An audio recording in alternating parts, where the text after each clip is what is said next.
In this video, we will focus on conventional methods for constructing polygenic schools. These methods are simple but widely used and form the basis of the more advanced Bayesian method we'll cover later. Recall that the polygenic school, or PGS, is a weighted count of risk alleles. It's a linear combination of the SNP genotypes across all SNPs. So the key question in this equation is which SNPs do we include and what are their weights?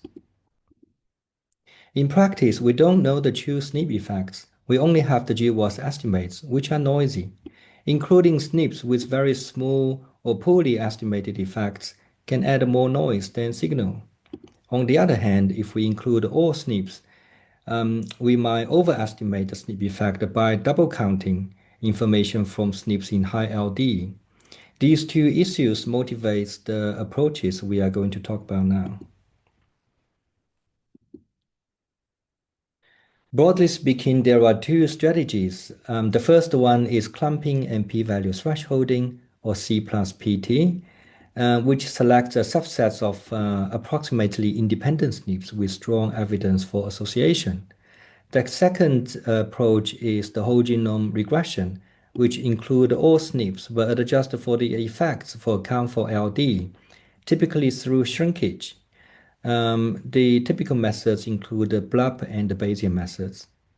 And many modern methods build on these ideas. So let's first talk about clumping and p-value thresholding, or C plus PT, or P plus T, or C plus T. They all means the same thing.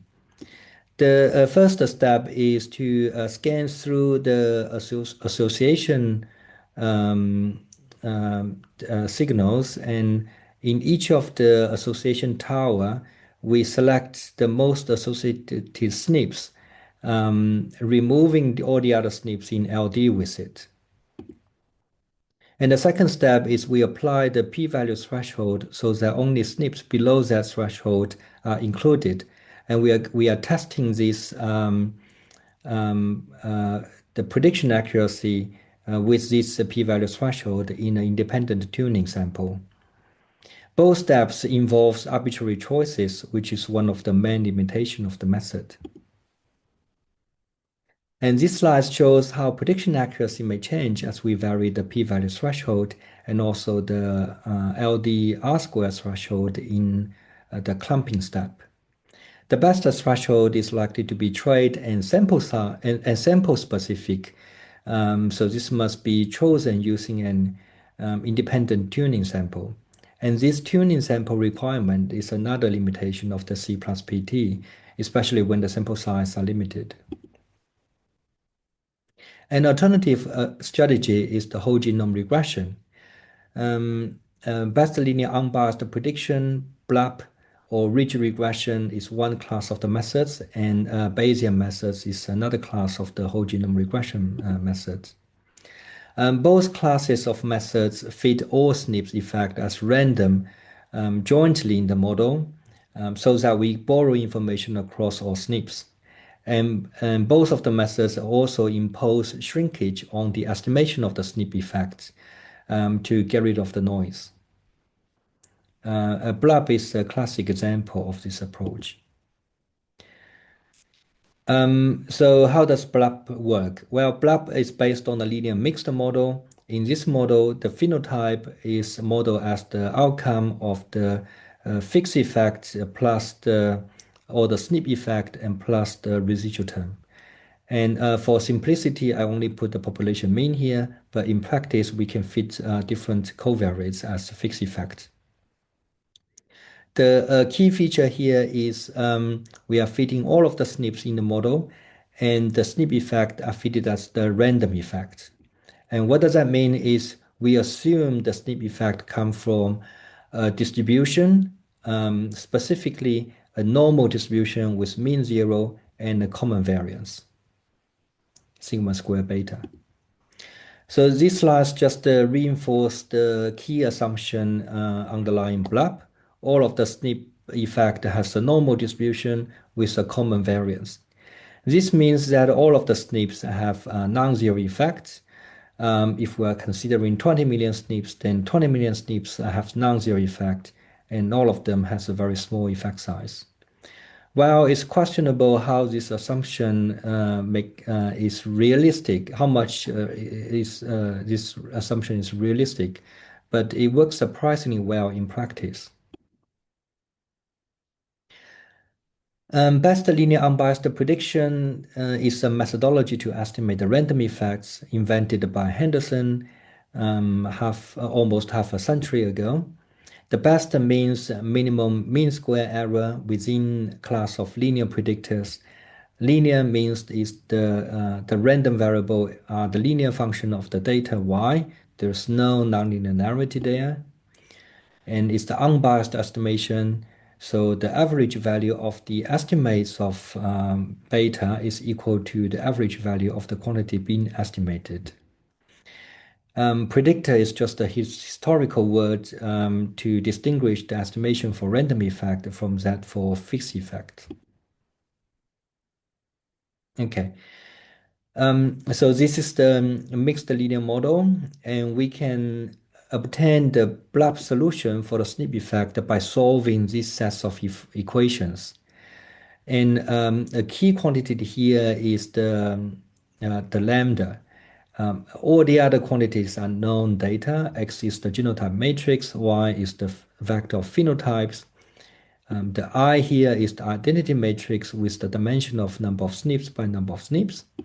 Lambda is the ratio of variance components. It's the sigma square E, that's the residual variance, divided by sigma square beta, that's the SNP effect variant. And we will see soon that lambda controls how strongly SNP effects are shrunk towards zero, and a larger lambda value means stronger shrinkage. So if we compare the blob solution to the ordinary least square solution, you will see that the formulas are quite similar, except the blob has this extra term, adding this lambda to the diagonal value of the x prime x. When the number of SNPs is greater than the number of individuals, there is no unique solution from the least square methodology because the x prime x has no full rank, so we cannot inverse this big matrix. However, when we adding the lambda to the diagonal of x prime x, that makes this inverse invertible. So we can get a unique solution from blob. And this is also like adding a penalty term and making the solution well behaved even with the millions of SNPs. So shrinkage is the key feature of blob. And it's controlled by the variance component ratio. So this lambda is also called the shrinkage parameter. Compared to least squares, it shrink the estimate towards zero to the extent depending on the noise signal ratio. To see that, we can just focus on one SNP. Let's say we ignore the mean value and all the other SNPs. If we only focused on the SNP 1, and a blob solution is similar to the least squares estimates, but we are adding this lambda term to the denominator. And we know the lambda is the variance component ratio, so it's a positive value. When you add in a positive value to the denominator, you are making this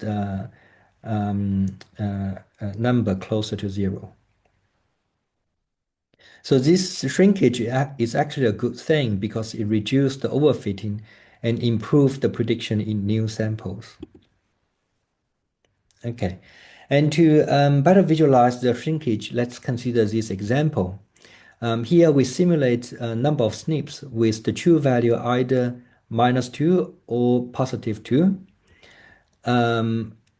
So that's on the x, that's their true values.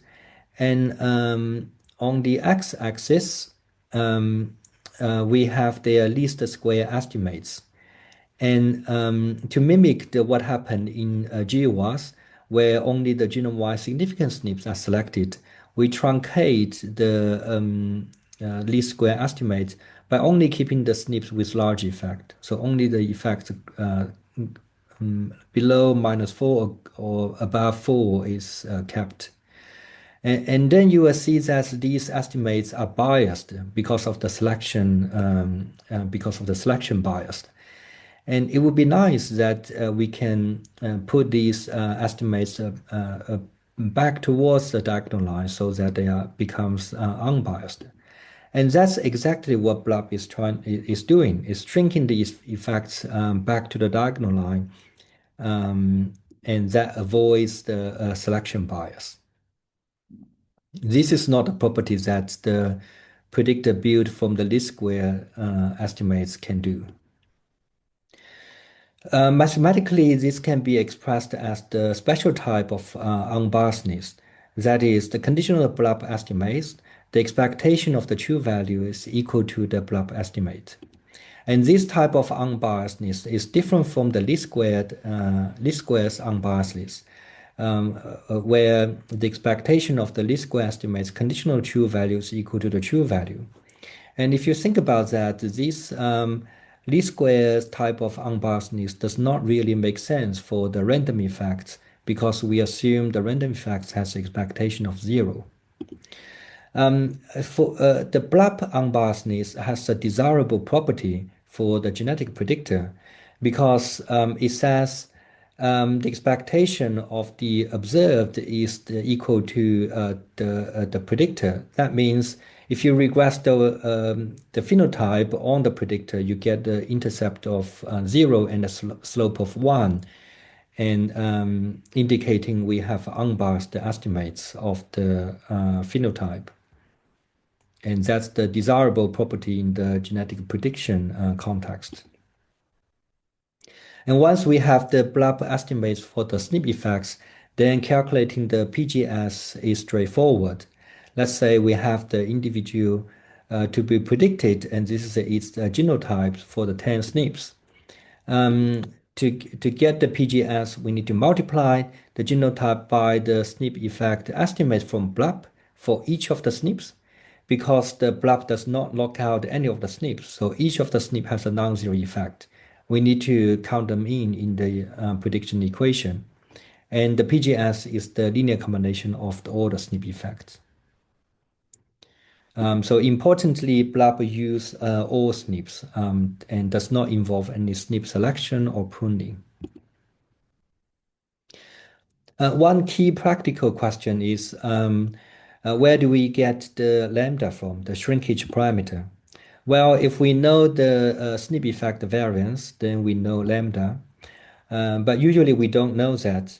Instead, we can estimate the total genetic variance and divide that by the number of SNPs to get the SNP effect variance. If we do that, this assumes that the SNPs captured all of the genetic variance. But in practice, we know that when you use the common SNPs for prediction, it only captured the part of the total genetic variance. So we can estimate this